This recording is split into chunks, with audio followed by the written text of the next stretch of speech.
সূরা calf. Rahman রহিম আল্লাহ তাআলার নামে। Calf.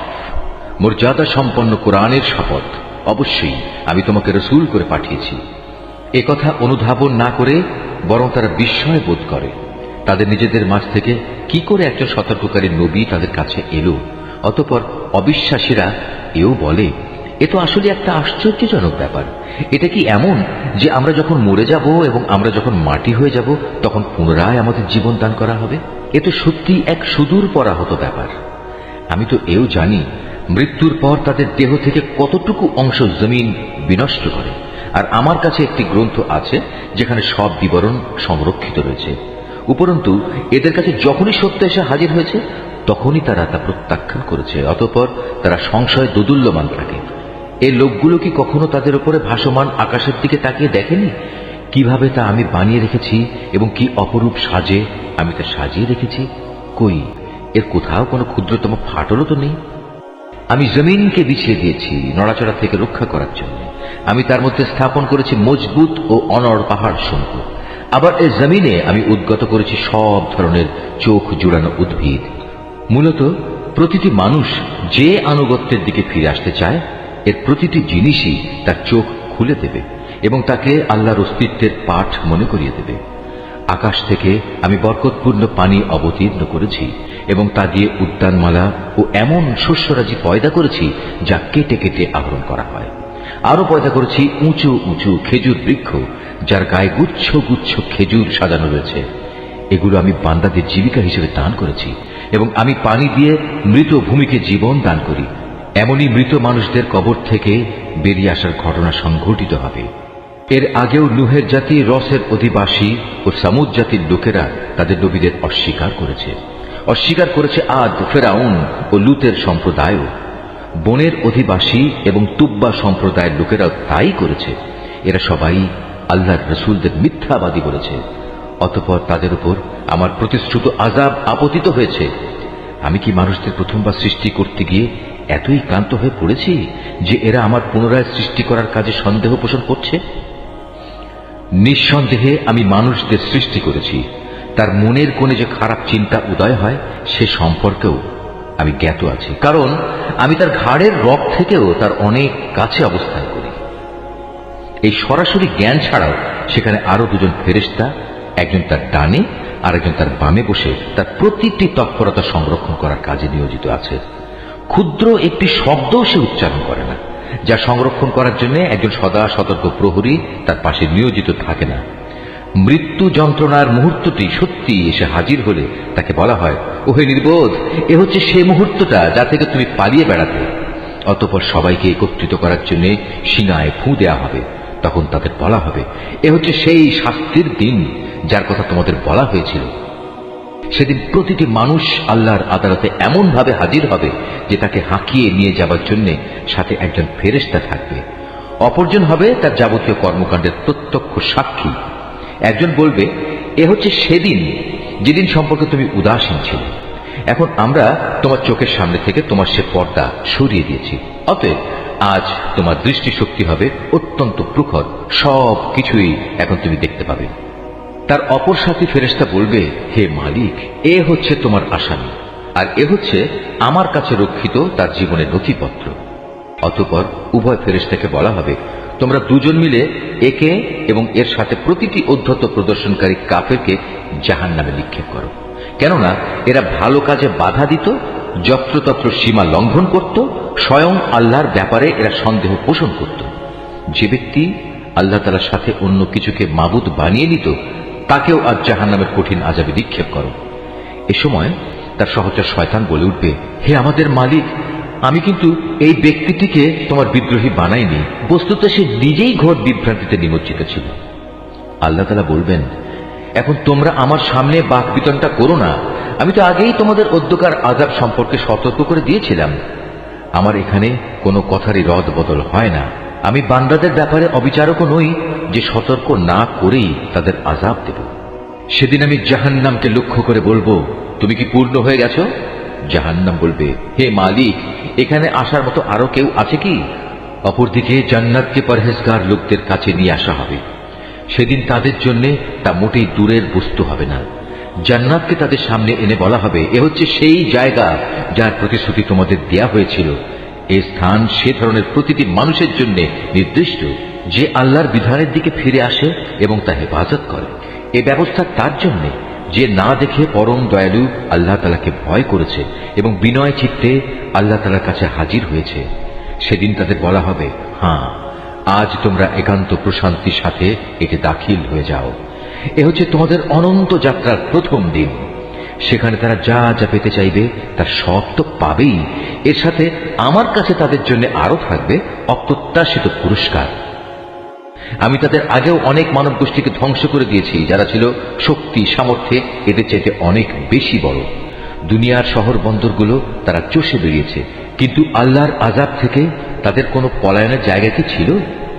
এর মাঝে সে ব্যক্তির জন্য প্রচুর শিক্ষণীয় বিষয় রয়েছে যার কাছে একটি জীবন্ত মন রয়েছে, অথবা যে ব্যক্তির একাগ্রচিত্তে সে শিক্ষণীয় বিষয়সমূহ শুনতে চায়। আমি আকাশমালা, পৃথিবী ও উভয়ের মধ্যবর্তী যা কিছু আছে তা সব কিছু 6 দিনে সৃষ্টি করেছি। কোন ক্লান্তি আমাকে স্পর্শ করেনি। অতএব হে নবী, সৃষ্টি সংক্রান্ত ব্যাপারে এরা যা বলে তাতে তুমি ধৈর্য ধারণ করো। তুমি যথাযথ প্রশংসার সাথে তোমার মালিকের পবিত্রতা ও মাহাত্ম্য ঘোষণা করো, সূর্য উদয়ের আগে এবং সূর্য অস্ত যাবার আগে। রাতের একাংশেও তার পবিত্রতা ও মহিমা ঘোষণা করো এবং সাজদা আদায়ের কাজ শেষ করে পুনরায় তাঁর তসবিহ পাঠ করো।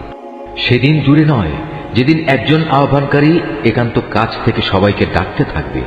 সেদিন তারা কিয়ামতের মহাগর্জন ঠিক মতোই শুনতে পাবে। সেদিনটি হবে কবর থেকে উত্থিত হবার দিন।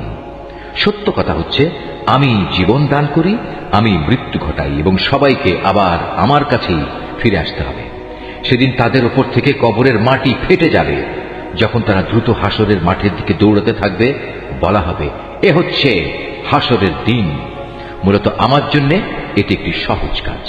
হে নবী, এরা যা কথাবার্তা বলে তার সব কিছুই আমি জানি। তুমি তো তাদের উপর জোর জবরদস্তি করার কেউ নও। অতঃপর এ কোরআন দিয়ে তুমি সে ব্যক্তিকে সদুপদেশ দাও যে আমার শাস্তিকে ভয় করে।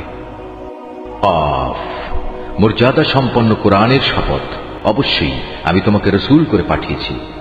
এ কথা অনুধাবন না করে বরং তারা বিস্ময় বোধ করে তাদের নিজেদের মাঝ থেকে কি করে একজন সতর্ককারী নবী তাদের কাছে এলো। অতঃপর অবিশ্বাসীরা এও বলে, এ তো আসলে একটা আশ্চর্যজনক ব্যাপার। এটা কি এমন যে আমরা যখন মরে যাব এবং আমরা যখন মাটি হয়ে যাব তখন পুনরায় আমাদের জীবন দান করা হবে? এ তো সত্যি এক সুদূর পরাহত ব্যাপার। আমি তো এও জানি মৃত্যুর পর তাদের দেহ থেকে কতটুকু অংশ জমিন বিনষ্ট করে, আর আমার কাছে একটি গ্রন্থ আছে যেখানে সব বিবরণ সংরক্ষিত রয়েছে। উপরন্তু এদের কাছে যখনই সত্য এসে হাজির হয়েছে তখনই তারা তা প্রত্যাখ্যান করেছে। অতঃপর তারা সংশয় দোদুল্যমান থাকে। এই লোকগুলো কি কখনো তাদের উপরে ভাসমান আকাশের দিকে তাকিয়ে দেখেনি কিভাবে তা আমি বানিয়ে রেখেছি এবং কি অপরূপ সাজে আমি তা সাজিয়ে রেখেছি? কই, এর কোথাও কোনো ক্ষুদ্রতম ফাটলও তো নেই। আমি জমিনকে বিছিয়ে দিয়েছি নড়াচড়া থেকে রক্ষা করার জন্য। আমি তার মধ্যে স্থাপন করেছি মজবুত ও অনড় পাহাড় সমূহ।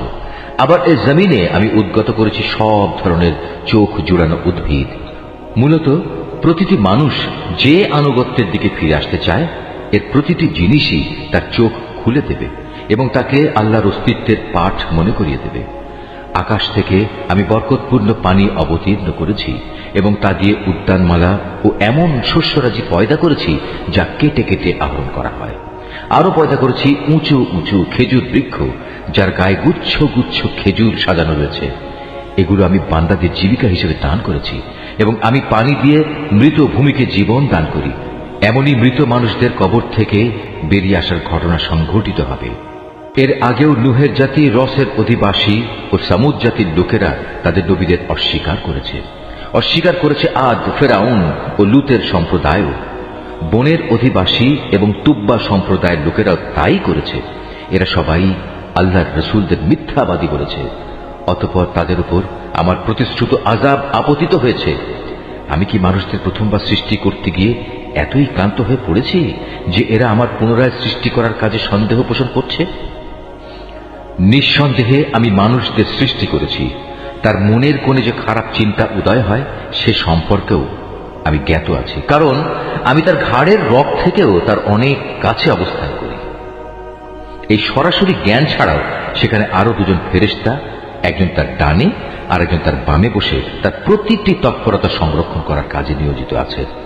ক্ষুদ্র একটি শব্দও সে উচ্চারণ করে না, যা সংরক্ষণ করার জন্য একজন সদা সতর্ক প্রহরী তার পাশে নিয়োজিত থাকে না। মৃত্যু যন্ত্রণার মুহূর্তটি সত্যি এসে হাজির হলে তাকে বলা হয়, ওহে নির্বোধ, এ হচ্ছে সেই মুহূর্তটা যা থেকে তুমি পালিয়ে বেড়াতে। অতঃপর সবাইকে একত্রিত করার জন্য শিঙায় ফু দেয়া হবে।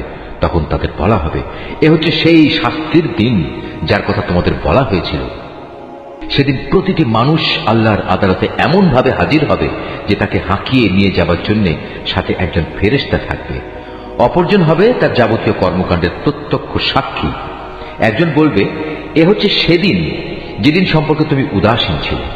এখন আমরা তোমার চোখের সামনে থেকে তোমার সে পর্দা সরিয়ে দিয়েছি, অতএব আজ তোমার দৃষ্টিশক্তি হবে অত্যন্ত প্রখর, সব কিছুই এখন তুমি দেখতে পাবে। তার অপর সাথী ফেরেশতা বলবে, হে মালিক, এ হচ্ছে তোমার আসামি, আর এ হচ্ছে আমার কাছে রক্ষিত তার জীবনের নথিপত্র। অতঃপর উভয় ফেরেশতাকে বলা হবে, তোমরা দুজন মিলে একে এবং এর সাথে প্রতিটি অধ্যত্ত প্রদর্শনকারী কাফেরকে জাহান্নামে নিক্ষেপ করো, কেননা এরা ভালো কাজে বাধা দিত, যত্রতত্র সীমা লঙ্ঘন করত, স্বয়ং আল্লাহর ব্যাপারে এরা সন্দেহ পোষণ করত। যে ব্যক্তি আল্লাহ তাআলার সাথে অন্য কিছুকে মাবুদ বানিয়ে নিত তাকেও আজ জাহান্নামের কঠিন আযাবে নিক্ষেপ করো। এ সময় তার সহচর শয়তান বলে উঠবে, হে আমাদের মালিক, আমি কিন্তু এই ব্যক্তিটিকে তোমার বিদ্রোহী বানাইনি, বস্তুত সে নিজেই ঘোর বিভ্রান্তিতে নিমজ্জিত ছিল। আল্লাহ তাআলা বলবেন, এখন তোমরা আমার সামনে বাক বিতণ্ডা করো না, আমি তো আগেই তোমাদের অধ্যকার আযাব সম্পর্কে সতর্ক করে দিয়েছিলাম। আমার এখানে কোনো কথারই রদ বদল হয় না। আমি বান্দাদের ব্যাপারে অবিচারকও নই যে সতর্ক না করেই তাদের আযাব দেব। সেদিন আমি জাহান্নামকে লক্ষ্য করে বলবো, তুমি কি পূর্ণ হয়ে গেছো? জাহান্নাম বলবে, হে মালিক, এখানে আসার মতো আরো কেউ আছে কি? অপরদিকে জান্নাতকে পরহেজগার লোকদের কাছে নিয়ে আসা হবে। সেদিন তাদের জন্য তা মোটেই দূরের বস্তু হবে না। জান্নাতকে তাদের সামনে এনে বলা হবে, এ হচ্ছে সেই জায়গা যার প্রতিশ্রুতি তোমাদের দেয়া হয়েছিল। এই স্থান সে ধরনের প্রতিটি মানুষের জন্য নির্দিষ্ট যে আল্লাহর বিধানের দিকে ফিরে আসে এবং তা হেফাজত করে। এ ব্যবস্থা তার জন্য যে না দেখে পরম দয়ালু আল্লাহ তাআলাকে ভয় করেছে এবং বিনয় চিত্তে আল্লাহ তাআলার কাছে হাজির হয়েছে। সেদিন তাদের বলা হবে, হ্যাঁ, আজ তোমরা একান্ত প্রশান্তির সাথে এতে দাখিল হয়ে যাও।